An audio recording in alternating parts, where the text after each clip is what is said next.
ഓം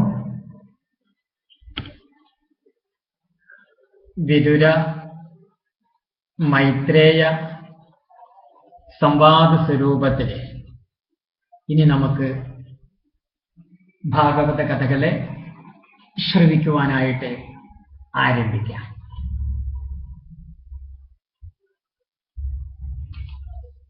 വിദുരൻ മൈത്രേയ മഹർഷിയെ ഹരിദ്വാരത്തിങ്കിൽ വെച്ച്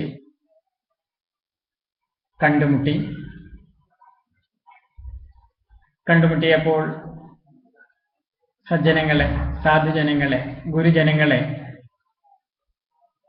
കാണുമ്പോൾ ആദ്യം തന്നെ പാദം തൊട്ട് നമസ്കരിക്കണം എന്നുള്ളതാണ്. പാദം തൊട്ട് നമസ്കരിച്ചതിന് ശേഷം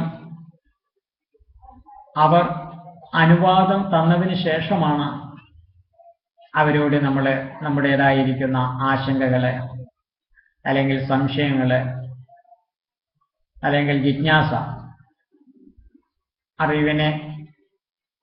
അറിയുവാൻ വേണ്ടിയുണ്ടാകുന്ന ആഗ്രഹമാണ് ജിജ്ഞാസ. അങ്ങനെയുള്ള ആശയ വിശകലനമൊക്കെ ശ്രമിക്കുന്നതിന് മുമ്പേ ഗുരുജനങ്ങളുടെ പാദത്തിൽ തൊട്ട് നമസ്കരിക്കുക. അങ്ങനെയുള്ള പാദ നമസ്കാരമൊക്കെ ചെയ്ത് കഴിഞ്ഞതിന് ശേഷം മൈത്രേയന്റെ അനുവാദത്തോടു കൂടി തന്നെ വിദുരൻ തന്റെ സംശയങ്ങൾ ചോദിക്കുവാനായിട്ട് ആരംഭിക്കുകയാണ്. ആദ്യമായിട്ട് തന്നെ വിദുരൻ ചോദിക്കുന്നത് എന്താണെന്ന് വെച്ചാൽ, ഈ ലോകത്തിൽ എല്ലാ ആളുകളും സുഖം കണ്ടെത്തുവാൻ വേണ്ടിയിട്ട് കഠിനാധ്വാനം ചെയ്തുകൊണ്ടിരിക്കുകയാണ്. കഠിനാധ്വാനം ചെയ്യുവാൻ വേണ്ടിയിട്ട് അവർ രാത്രിയും പകലും ഒരുപോലെ തന്നെ പരിശ്രമം ചെയ്യുന്നുണ്ട്. പരിശ്രമം അനവധി ചെയ്യുന്നുണ്ടെങ്കിലും ലോക ജനതകൾക്ക് അവർ ലക്ഷ്യം വെക്കുന്നതായിരിക്കുന്ന സുഖത്തെ ആർജിക്കുവാൻ സാധിക്കുന്നില്ല. സുഖത്തെ ആർജിക്കുവാൻ സാധിക്കുന്നില്ലെന്ന് മാത്രമല്ല, അവർ ആഗ്രഹിക്കാത്ത ദുഃഖം അവരെ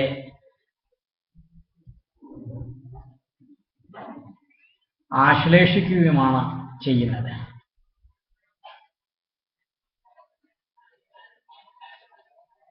സുഖത്തിന് വേണ്ടിയിട്ട് മനുഷ്യൻ ജോലിയെടുക്കുന്നു. സുഖത്തിന് വേണ്ടിയിട്ട് ജോലിയെടുക്കുന്നുവെങ്കിലും മനുഷ്യന് കിട്ടുന്നത് ദുഃഖമാണ്. ദുഃഖികളായിരിക്കുന്ന ജനതകളെ ദുഃഖത്തെ ശമിപ്പിക്കുന്ന ദിവ്യ ഔഷധമായ ഭാഗവത മഹിമയുടെ കഥകൾ കേൾക്കുവാനോ പറയുവാനോ താല്പര്യം കാണിക്കുന്നുമില്ല.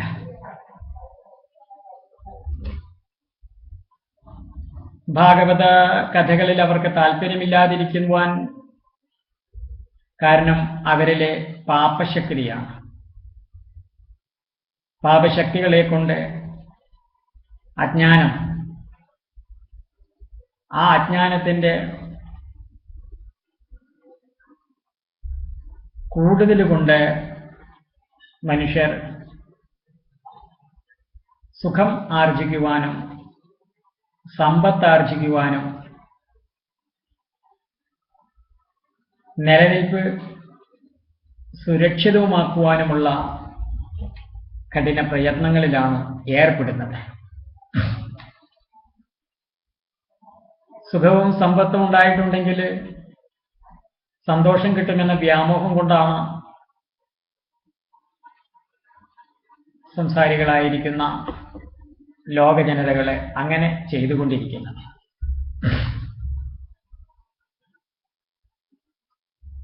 അങ്ങനെ ജീവിതം തുടർന്നുകൊണ്ടിരിക്കുന്ന ആ ലോക സമൂഹത്തിൽ നിന്നും ഇപ്പോൾ ശ്രീകൃഷ്ണ ഭഗവാൻ ഭഗവത് മഹിമയുടെ പ്രഭാവമെല്ലാം ഭാഗവതത്തിൽ അങ്ങോട്ട് ലയിപ്പിച്ചതിന് ശേഷം വന്നിടത്തേക്ക് തന്നെ തിരിച്ചു പോവുകയാണ് ചെയ്തത്. അപ്പോ ശ്രീകൃഷ്ണ ഭഗവാൻ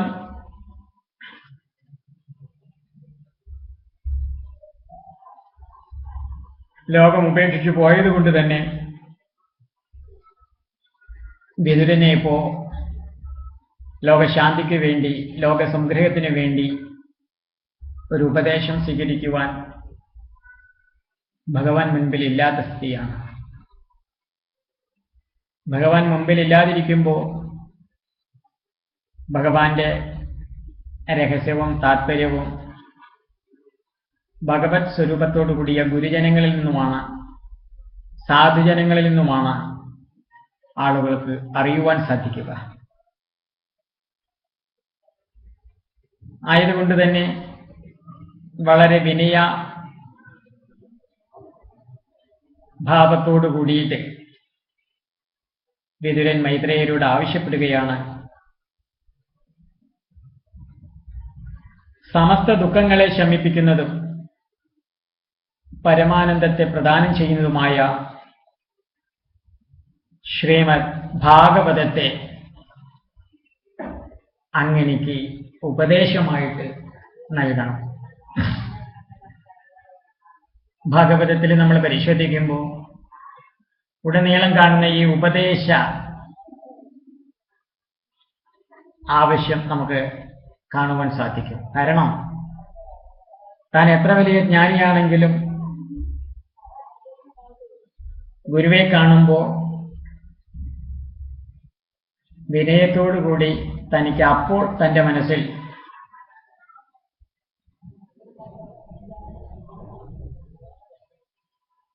ഉദിച്ചു നിൽക്കുന്ന, മുന്തി നിൽക്കുന്ന ആ സംശയത്തെ, ഈശ്വര വിഷയത്തിലുള്ള സംശയത്തെ, ആത്മവിഷയത്തിലുള്ള സംശയത്തെ തീർക്കുവാൻ വേണ്ടിയിട്ട് ജ്ഞാനോപദേശം നൽകുവാനാണ് ആളുകൾ ചെയ്യുക എന്നുള്ളത് നമ്മളിവിടെ മനസ്സിലാക്കാം. നമ്മൾ അങ്ങനെ മനസ്സിലാക്കാതിരിക്കുമ്പോഴാണ് നമുക്ക് ഭാഗവതം മാത്രം മതി, അല്ലെങ്കിൽ ഭഗവാൻ മാത്രം മതി, ജനങ്ങളൊന്നും വേണ്ട, പ്രത്യേകിച്ച് സന്യാസിമാരും സാധുജനങ്ങളും ഗുരുജനങ്ങളുടെ ഒന്നും ആവശ്യമില്ല, അവർ അവരുടെ ഇഷ്ടത്തിനനുസരിച്ചിട്ടല്ലേ പ്രവർത്തിച്ചുകൊണ്ടിരിക്കുന്നത്, അവർക്ക് അവരുടെ ദുഃഖത്തെ തന്നെ ശമിപ്പിക്കുവാൻ കഴിയുന്നില്ല. സ്വന്തം ദുഃഖത്തെ തന്നെ പരിഹരിക്കാൻ കഴിയാത്തവർക്ക് എങ്ങനെയാ മറ്റുള്ളവർക്ക് ദുഃഖപരിഹാരത്തെ നിർദ്ദേശിക്കാൻ കഴിയുക? ഇങ്ങനെയൊക്കെയുള്ള ആശങ്കകളോട് കൂടിയിട്ടാണ് വർത്തമാനകാല ജനതകളെ അശാസ്ത്രീയമായ പല മേഖലകളിലേക്കും വഴിതെറ്റി പോയിക്കൊണ്ടിരിക്കുന്നത്. ഈ വഴിതെറ്റിയ സഞ്ചാരത്തിൽ നിന്ന് ഒരു മോചനം സമൂഹത്തിന് ലഭിക്കണമെങ്കിൽ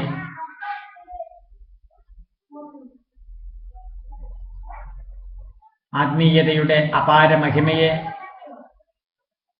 അനുനിമിഷം നുകർന്നുകൊണ്ട് ജീവിതം തുടരുന്ന സാധുക്കളിൽ നിന്നു തന്നെ നമുക്ക് ശ്രീമദ് ഭാഗവതത്തിൻ്റെതായ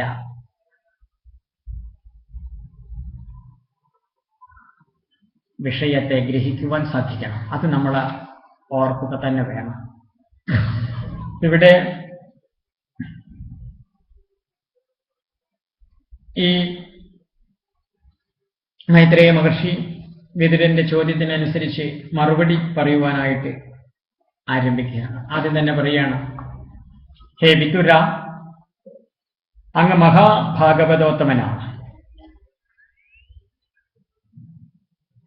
ഭാഗവതോത്തമൻ മാത്രമെന്നല്ല, അവിടുന്ന് സാക്ഷാൽ ധർമ്മരാജാവിന്റെ തന്നെ അവതാരവുമാണ്. ധർമ്മരാജാവിന്റെ അവതാരമായ അങ്ങ് മാണ്ഡവ്യ മുനിയുടെ ശാപം കൊണ്ടാണ് വ്യാസപുത്രനായിട്ട് വിതുരൻ എന്നുള്ള ഈ നാമധേയത്തിൽ ഇപ്പോൾ ആവിർഭവിച്ചിരിക്കുന്നത്. അവതരിച്ചിരിക്കുന്നത്. ധർമ്മരാജാവിന്റെ അവതാരമായ അങ്ങേക്ക് ശ്രീകൃഷ്ണ ഭഗവാനെ, ഈശ്വരന് ഇത്രയധികം ഭക്തി ഉണ്ടായതിന് അതിശയത്തിന് യാതൊരു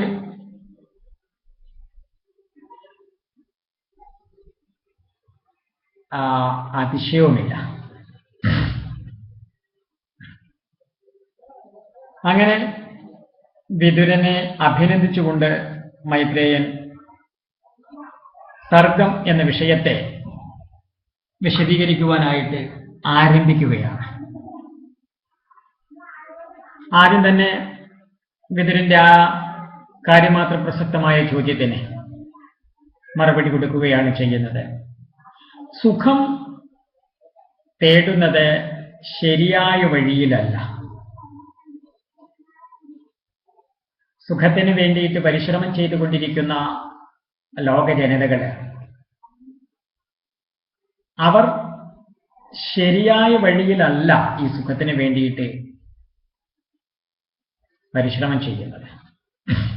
കാരണം അവർ ഈ ലോക പദാർത്ഥങ്ങൾക്ക് വേണ്ടിയിട്ടാണ് അന്വേഷിക്കുന്നത്. ലൗകികങ്ങളായിരിക്കുന്ന, കാണപ്പെടുന്നതായിരിക്കുന്ന, ഇന്ദ്രിയങ്ങളെ കൊണ്ട് അനുഭവിക്കുവാൻ കഴിയുന്നതായിരിക്കുന്ന വിഷയപദാർത്ഥങ്ങളെ സമ്പാദിക്കാൻ വേണ്ടിയിട്ടാണ്, അതിൽ സുഖിക്കാൻ വേണ്ടിയിട്ടാണ് മനുഷ്യർ ധർമ്മമാണ് എന്നുള്ള വ്യാജേന ഇവിടെ പലതും ചെയ്ത് കൊണ്ടിരിക്കുന്നത്. ഈ ലോകം എന്ന് പറയുന്നത് വാസ്തവത്തിൽ എന്താണ്? ദുഃഖാലയം, അശാശ്വതമാണ്. സർവം ദുഃഖം വിവേകിനഃ എന്ന് കേട്ടിട്ടില്ലേ? വിവേകിയായിരിക്കുന്നൊരു വ്യക്തിയെ സംബന്ധിച്ച് ഈ ലോകത്തിൽ ഓരോ നിമിഷവും ദുഃഖപൂർണമാണ്. മാത്രമല്ല ഈ ലോകം അശാശ്വതമാണ്. ഇന്നുണ്ട് നാളെയില്ല എന്ന രീതിയിൽ അനുനിമിഷം പരിണമിച്ചു കൊണ്ടിരിക്കുന്ന സ്വഭാവമാണ് ഈ പ്രകൃതിയുടേത്, ഈ പ്രപഞ്ചത്തിന്റെ, ഈ സംസാരത്തിന്റെ. ഇങ്ങനെ മാറ്റത്തിന് വിധേയമായി കൊണ്ടിരിക്കുന്ന ഈ പ്രപഞ്ചത്തിൽ നിന്നും നിരതിശയവും നിരപേക്ഷവും അച്യുതവുമായിരിക്കുന്ന ഒരു സുഖം ആർജിക്കുവാൻ വേണ്ടിയിട്ടല്ല മനുഷ്യൻ ഇവിടെ ജീവിച്ചുകൊണ്ടിരിക്കുന്നത്. ഈ ലോകത്തിൽ വാസ്തവത്തിൽ സുഖം ഇല്ലെന്നുള്ളതാണ് സത്യം.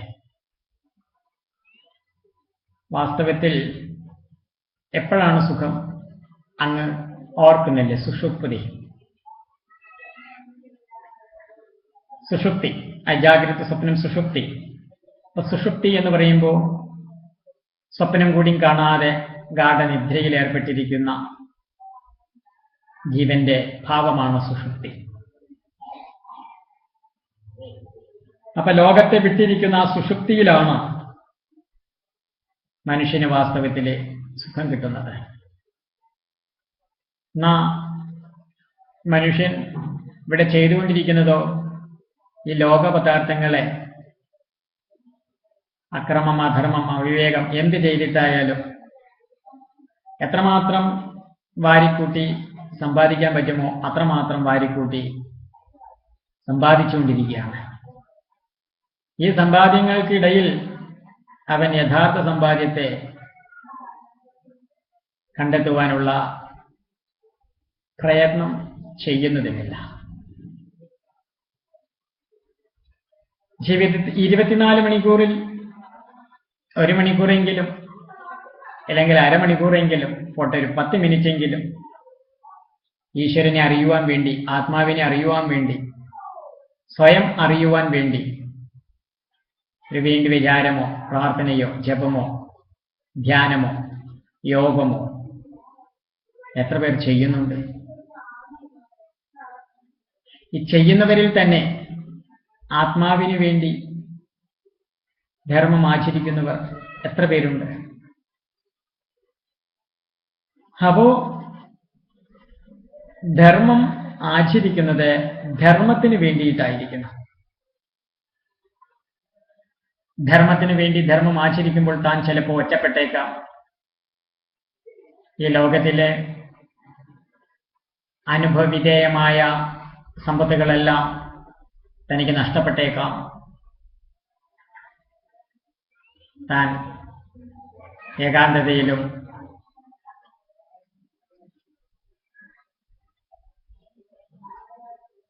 പെട്ടുപോയേക്കാം. എങ്കിലും ധർമ്മത്തിനു വേണ്ടി ധർമ്മം ആചരിക്കുന്ന സാധുവിനെ, സന്യാസിക്ക് ആത്മസംതൃപ്തിയും ആത്മസാക്ഷാത്കാരവും അറിയുവാനും അനുഭവിക്കുവാനും മറ്റുള്ളവർക്ക് അത് പകർന്നു കൊടുക്കുവാനും സാധിക്കുമെന്നുള്ളതിൽ യാതൊരു തർക്കവുമില്ല. അപ്പോ അങ്ങനെ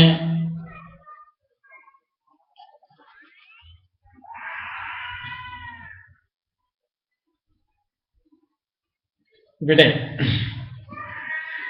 ഈ ലോകത്തെക്കുറിച്ച് പറയുമ്പോഴാണ് മൈത്രേയൻ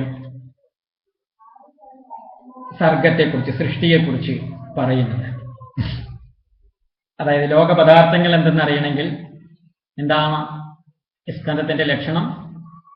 ഭൂതമാത്രേന്ദ്രിയ ധിയ ജന്മ സർഗ ഉദാഹൃത എന്നുള്ളതാണ്. അപ്പൊ എന്താണ് ഈ ഭൂതമാത്രേന്ദ്രിയ ധിയ എന്ന് പറയുന്നതെന്നാണ് പിന്നീട് അറിയിപ്പിക്കുന്നത്. ഭൂതങ്ങൾ 5, മാത്രകൾ 5, ഇന്ദ്രിയങ്ങൾ 10, ധി 4. ഈ 5ഉം 5ഉം 10, 10ഉം 10ഉം 20ഉം 4ഉം 24. ഈ 24 തത്വങ്ങളെ അറിഞ്ഞു കഴിഞ്ഞിട്ടുണ്ടെങ്കിൽ ലോകത്തെ അറിയാം എന്ന് പറയാണ്. അതായത് ഈ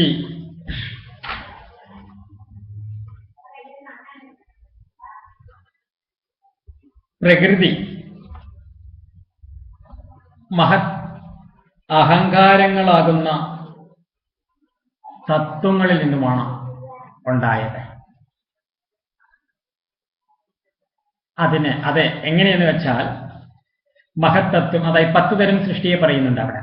എന്നുവെച്ചാൽ മഹത്തത്വം, അഹം തത്വം, എന്നിട്ടാണ് 5 ഭൂതങ്ങള്, 5 മാത്രകള്, 10 ഇന്ദ്രിയങ്ങള്, പിന്നെ അന്ധകരണം, ഇന്ദ്രിയ ദേവന്മാര്, അവിദ്യ, സ്ഥാവരങ്ങള്, തിര്യക്കുകള്, മനുഷ്യര്, ദേവന്മാരെ തുടങ്ങിയിരിക്കുന്ന 10 സൃഷ്ടികളെ കുറിച്ച് പറയും.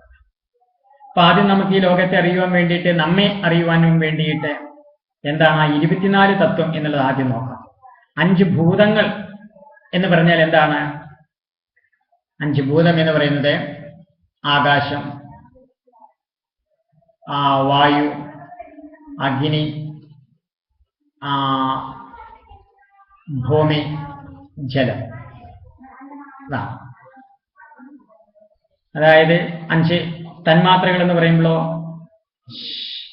ശബ്ദം, സ്പർശം, രൂപം, രസം, ഗന്ധം. അപ്പൊ ഇത് നമുക്ക് മനസ്സിലാക്കാൻ എളുപ്പത്തിന് വേണ്ടിയിട്ട് നമ്മൾ ഈ കണക്ക് പഠിക്കുന്നത് പോലെയാണ് ആത്മീയതയുടെ ശാസ്ത്രീയമായ പഠനവും എന്ന് പറയും. കാരണം നമ്മൾ 1 മുതൽ 100 വരെ എണ്ണാൻ പഠിച്ചു കഴിഞ്ഞാൽ 100 മുതൽ നമുക്ക് 1 വരെ ആരോഹണ ക്രമത്തിലും അവരോഹണ ക്രമത്തിലും പിന്നെ ഇടയിൽ നിന്നും എവിടെ നിന്നും അങ്ങോട്ടും ഇങ്ങോട്ടും എടുത്ത് എണ്ണുവാൻ കഴിയും. ഇതുപോലെ തന്നെയാണ് ആത്മീയമായ ശാസ്ത്രം നമുക്ക് ശരിയായ രീതിയിൽ ഗുരുമുഖത്തിൽ നിന്നും അറിയുവാൻ കഴിയുമ്പോൾ അതിൻ്റെ ശരിയായിരിക്കുന്നൊരു അവബോധം നമുക്ക് ലഭിക്കും. അല്ലെങ്കിൽ പുസ്തകജ്ഞാനമോ മസ്തകജ്ഞാനമോ എന്നുള്ള രീതിയിൽ സ്വയം ആചാര്യനും ഗുരുവുമായി അങ്ങ് ചമഞ്ഞുകൊണ്ട് നമ്മൾ സ്വയം അങ്ങോട്ട് പഠിക്കുമ്പോൾ ഈ 1 മുതൽ 100 വരെയുള്ള കാര്യങ്ങളിൽ പൂർണ്ണമായിട്ടുള്ള ആ ഒരു അറിവിനെ നമുക്ക് കിട്ടില്ല.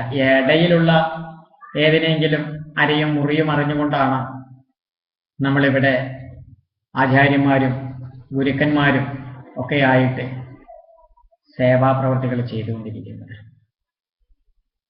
സേവാപ്രവർത്തികൾ ചെയ്യുന്നതിന് മുമ്പേ എന്താണ് സേവ, ആരെ സേവിക്കണം, എന്തിനു വേണ്ടി സേവിക്കണം, വാസ്തവത്തിൽ ഞാൻ എന്താണ്, ഇങ്ങനെയൊക്കെയുള്ള യഥാർത്ഥമായിരിക്കുന്ന ഒരു ജ്ഞാനം, അറിവ് ഗുരുമുഖത്തിൽ നിന്നും ആചാര്യമുഖത്തിൽ നിന്നും അറിഞ്ഞതിന് ശേഷമാണ് നിശ്ചയിക്കേണ്ടത്. ഞാൻ മറ്റുള്ളവരെ സേവിക്കണോ, മറ്റുള്ളവർ എന്നെ സേവിക്കണോ, അതോ ഞാൻ എന്തു ചെയ്യണം എന്നുള്ളതിൻ്റെ ഒരു യഥാർത്ഥമായ അറിവ് അപ്പോഴാണ് നമുക്ക് ലഭിക്കുക. തൻ്റെ ദുഃഖത്തെ ശമിപ്പിക്കുവാൻ വേണ്ടിയിട്ട് എത്രയോ ആളുകൾ മറ്റുള്ളവരെ സേവിക്കുന്നുണ്ട്. പക്ഷെ മറ്റുള്ളവരെ സേവിച്ചാൽ തൻ്റെ ദുഃഖം മാറുമോ? ദുഃഖികളെ ശുശ്രൂഷിച്ചത് കൊണ്ടോ ദുഃഖികളെ ശരിയാക്കിയെടുത്തത് കൊണ്ടോ സുഖം ലഭിക്കുമോ? സുഖം ലഭിക്കണമെങ്കിൽ, സമാധാനം ലഭിക്കണമെങ്കിൽ സുഖവും സമാധാനവും അനുഭവിച്ചു കൊണ്ടിരിക്കുന്ന സാധുജനങ്ങളുടെ, ഗുരുജനങ്ങളുടെ കൃപയോടുകൂടി, അനുഗ്രഹത്തോടുകൂടി, ഉപദേശത്തോടുകൂടി വേണം നമ്മൾ ധർമ്മം ആചരിക്കുവാൻ. എന്തായാലും 5 തന്മാത്രകളും 5 ഭൂതങ്ങളും ഇതെല്ലാവർക്കും അറിയാവുന്നതാണ്. അപ്പോ ഈ കണക്ക് പഠിക്കുന്നത് പോലെ എന്ന് പറയുമ്പോൾ നമ്മൾ അതല്ലേ, ഇപ്പൊ ഈ ശബ്ദം കേൾക്കുന്നത് എന്താണ്? ചെവിയാണ്. അപ്പൊ ആദ്യത്തെ ഈ ശബ്ദത്തിന്റെ ശബ്ദം എന്ന് പറയുന്നത് ആകാശം, അതാണ്. അപ്പോൾ ആദ്യത്തെ ഭൂതത്തെ ആകാശമായിട്ട് പറയുകയാണ്. രണ്ടാമത് എന്താണ്? സ്പർശം. അപ്പൊ ഈ സ്പർശം എന്ന് പറയുന്നതോ എങ്ങനെയാണ്? ശബ്ദസ്പർശ, അത് വായു, അതാണ് രണ്ടാമത്തെ ആ ഭൂതത്തെ വായു ആയിട്ട്. സ്പർശം, ശബ്ദസ്പർശത്തിന് രൂപം, രൂപത്തെ കാണുന്നത് എന്താണ്? കണ്ണാണ്. ശബ്ദസ്പർശ രൂപം. അപ്പൊ കണ്ണ് എന്ന് പറയുമ്പോൾ അത് അഗ്നിതത്വമാണ്. അഗ്നിതത്വം, ആകാശം, വായു, അഗ്നി, ശബ്ദസ്പർശ രൂപ. പിന്നെ രസമാണ്. രസമറിയുന്നത് നാവ്, അത് ജലതത്വമാണ്. ആകാശം, വായു, അഗ്നി, ജലം. പിന്നെ ഘ്രാണം, മണം, മണത്തെ, ഗന്ധത്തെ അറിയുന്നത് നമുക്ക് അത് ഭൂമിയാണ്. അപ്പൊ അതാണ് ആകാശം, വായു, അഗ്നി, ജലം, ഭൂമി. ഇതാണ് പഞ്ചതത്വങ്ങൾ. ഈ പഞ്ചതത്വങ്ങളെ അറിയുന്ന 5 ജ്ഞാനേന്ദ്രിയങ്ങളാണ് ശ്രോത്രം,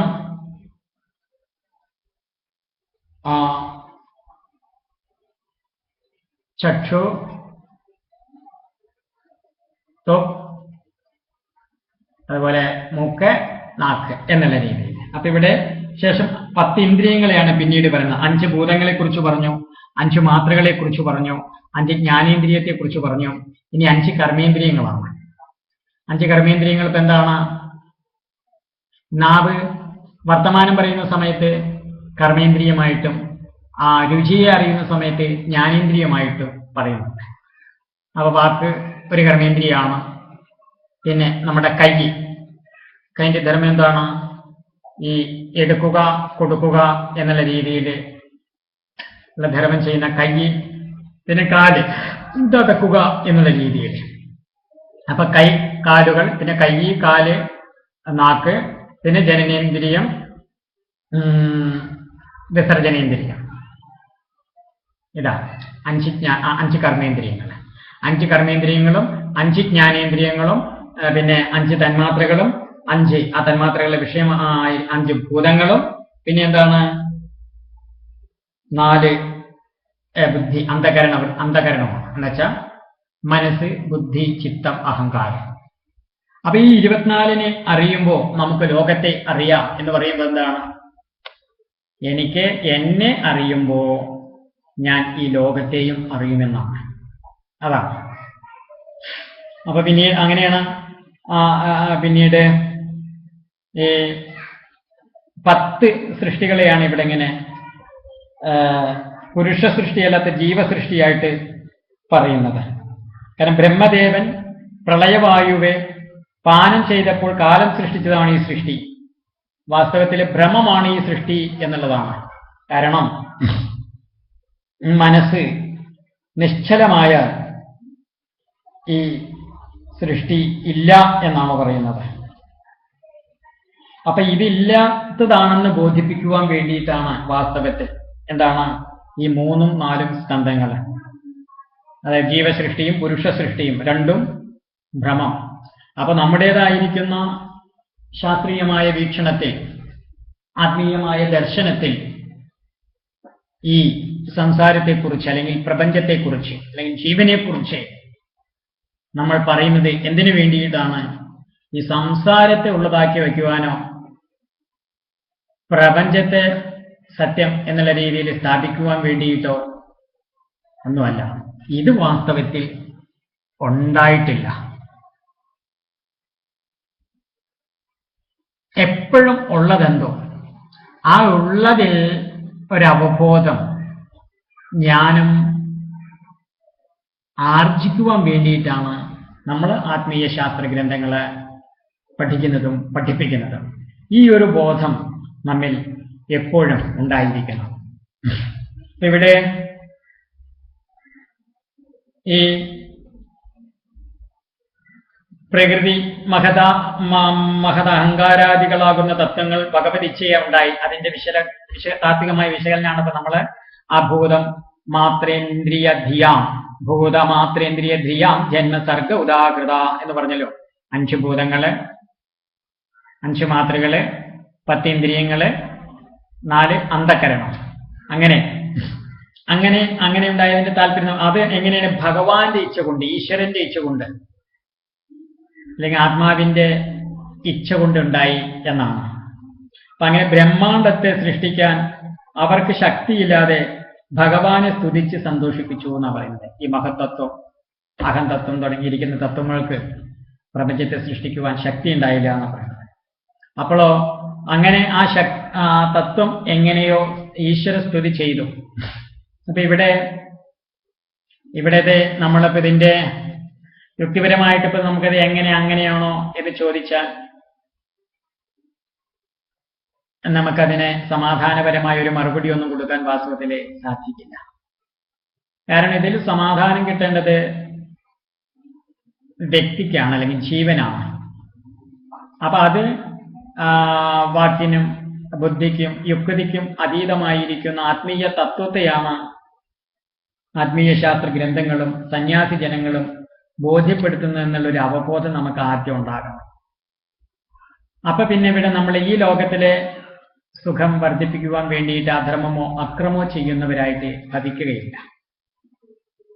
അതിന് ആത്മീയശാസ്ത്രം പഠിക്കേണ്ട ആവശ്യമില്ല. അക്രമം ചെയ്യാനോ അധർമ്മം ചെയ്യാനോ ഇല്ലെങ്കിൽ സമ്പത്തും അതുപോലെ സുഖവും ഐശ്വര്യങ്ങളും അതുപോലെയുള്ള ഭരണമില്ലായ്മയും ഇതൊന്നും നമുക്ക് നേടിയെടുക്കാൻ വാസ്തവത്തിൽ ആത്മീയതയുടെ ആവശ്യമില്ല. ആത്മീയതയുടെ ആവശ്യം നമുക്ക് ആത്മാവിനെ അറിയാം, ജീവന്റെ പരമലക്ഷ്യമായ പരമധർമ്മമായ ഞാൻ ആരാണെന്ന് ബോധിക്കുന്നത് തന്നെയാണെന്നുള്ളതാണ് ഒരു സത്യം.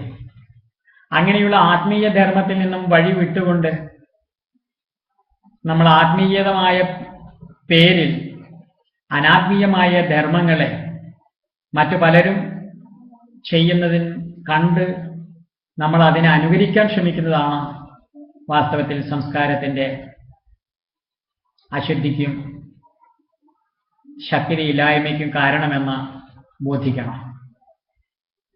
ഇവിടെ നമ്മൾ ഈശ്വരനെ ആശ്രയിക്കുന്നത് പോലും ഈശ്വരനായിരിക്കുന്ന ബന്ധമാണ് ആത്മീയത. ആ ഈശ്വരീയമായിരിക്കുന്ന പരിപൂർണ ബന്ധത്തിന് വേണ്ടിയിട്ട് മറ്റു മാനുഷികമായിരിക്കുന്ന എല്ലാ ബന്ധങ്ങളെയും വിട്ട്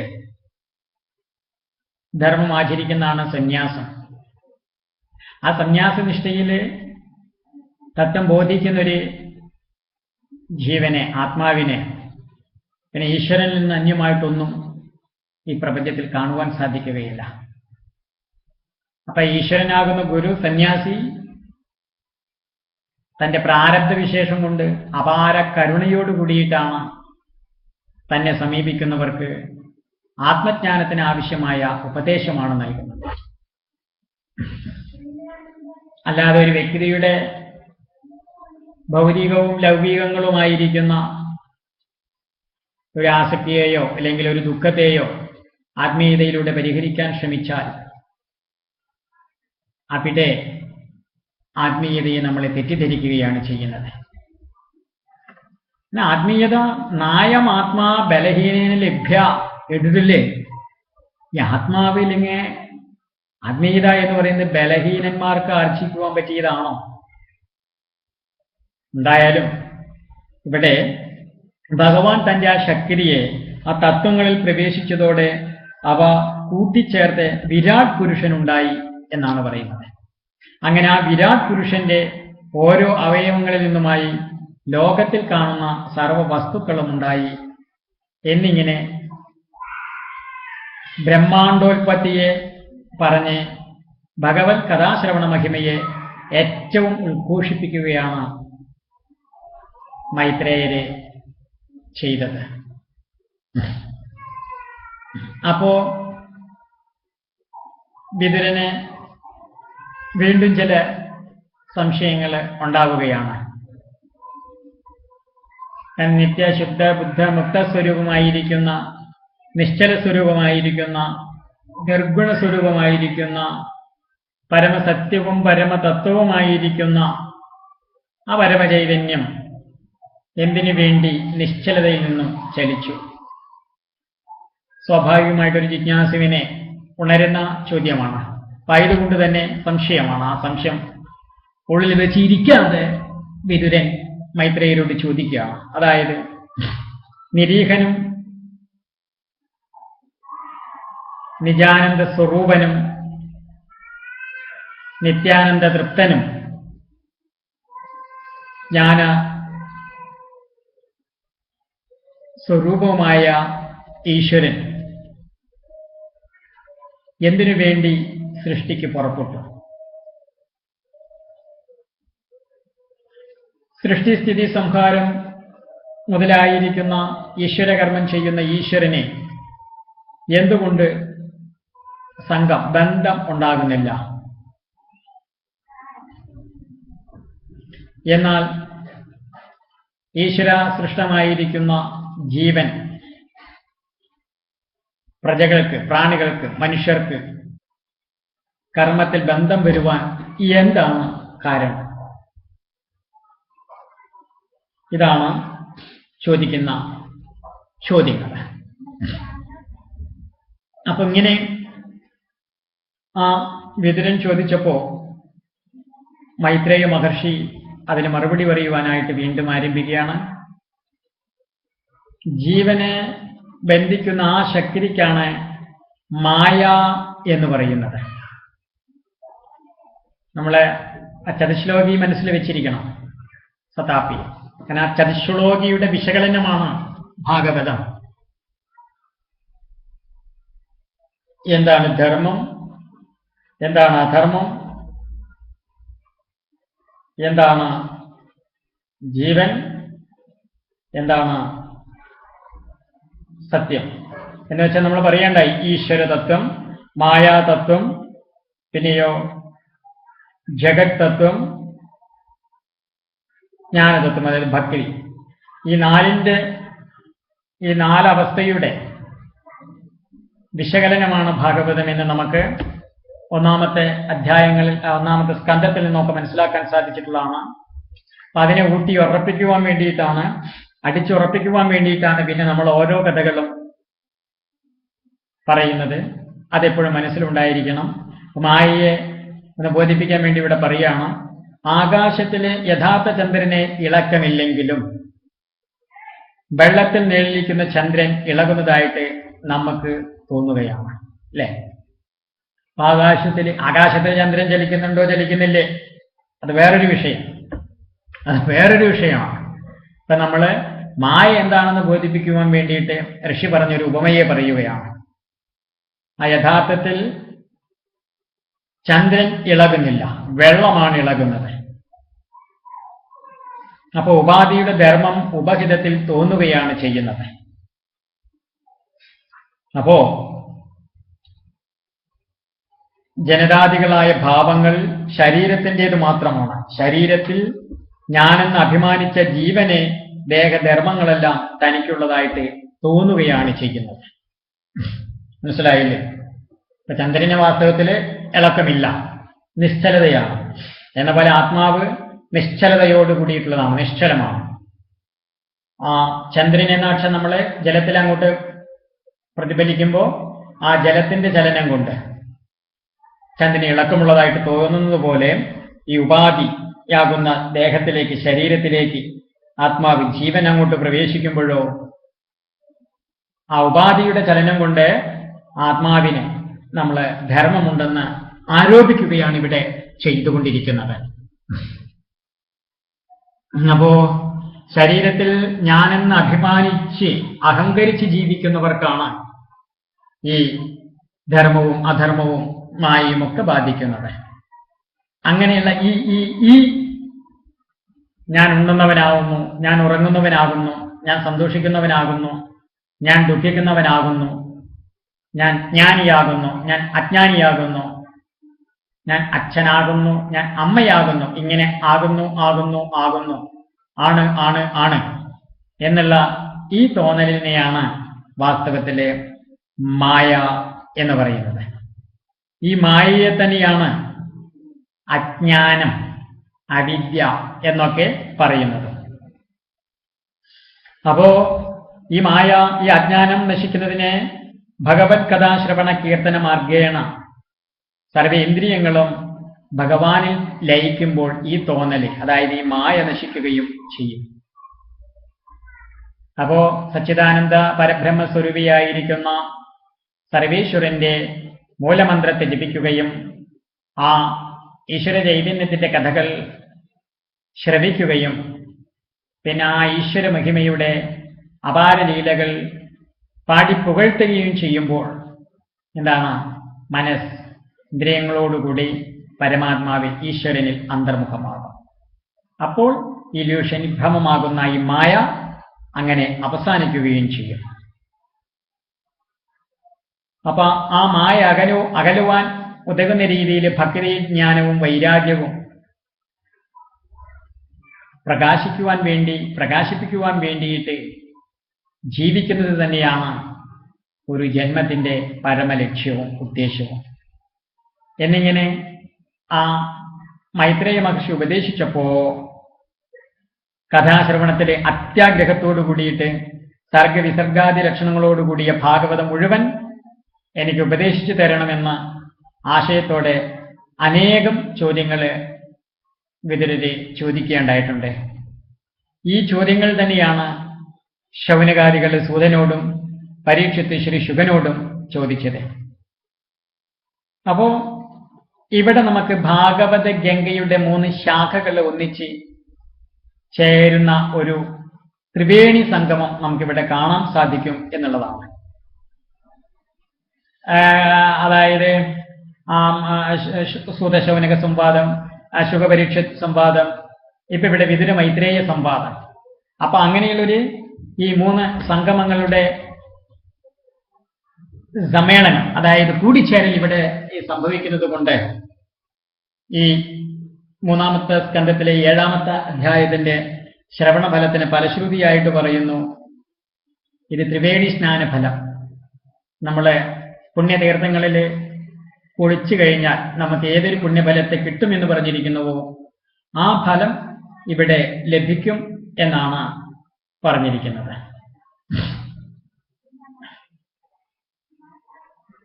ഇവിടെ നമുക്ക് തുടക്കത്തിൽ നമ്മൾ സൂചിപ്പിച്ചിട്ടുണ്ടായിരുന്നു. ആ വിഷയം ഇവിടെ 8-ാമത്തെ അധ്യായത്തിൽ ഒന്നുകൂടി എടുത്തു പറയുന്നുണ്ട്. അതായത് ശ്രീമദ് ഭാഗവതത്തിന് 2 ആചാര്യ പരമ്പരകളെ കാണിക്കുന്നുണ്ട്. ഒന്ന് ശ്രീ നാരായണമൂർത്തി ബ്രഹ്മദേവന് ഉപദേശിച്ചു, ബ്രഹ്മദേവൻ നാരദന് ഉപദേശിച്ചു, നാരദൻ വേദവ്യാസന് ഉപദേശിച്ചു. അങ്ങനെ വേദവ്യാസനിലൂടെ ഗുരു ശിഷ്യ പ്രശിഷ്യ പരമ്പര വഴി ഇന്ന് സന്യാസ സമൂഹങ്ങളും അതിനെ മുന്നിലേക്ക് കൊണ്ടുപോയിക്കൊണ്ടിരിക്കുന്നു. പിന്നെ രണ്ടാമത് ശ്രീ സംകർഷണമൂർത്തി സനൽകുമാരൻ ഉപദേശിച്ചു, സനൽകുമാരൻ സാംഖ്യായൻ ഉപദേശിച്ചു, സാംഖ്യായനൻ പരാശരൻ ഉപദേശിച്ചു, പരാശരൻ വേദവ്യാസന് ഉപദേശിച്ചു. ഇങ്ങനെയാണ് ഈ രണ്ട് പാരമ്പര്യം. ഈ രണ്ട് പാരമ്പര്യത്തിലെയും വ്യാസൻ, അതാണ് വ്യാസോചിഷ്ടം ജഗത് സർവം എന്ന് പറയുന്നത്. അപ്പൊ അങ്ങനെ വ്യാസനാകുന്ന ആചാര്യൻ അല്ലെങ്കിൽ ഗുരു, സ്ഥാനമോ എന്തോ ആയിക്കൊള്ള സ്ഥാനപ്പേരോ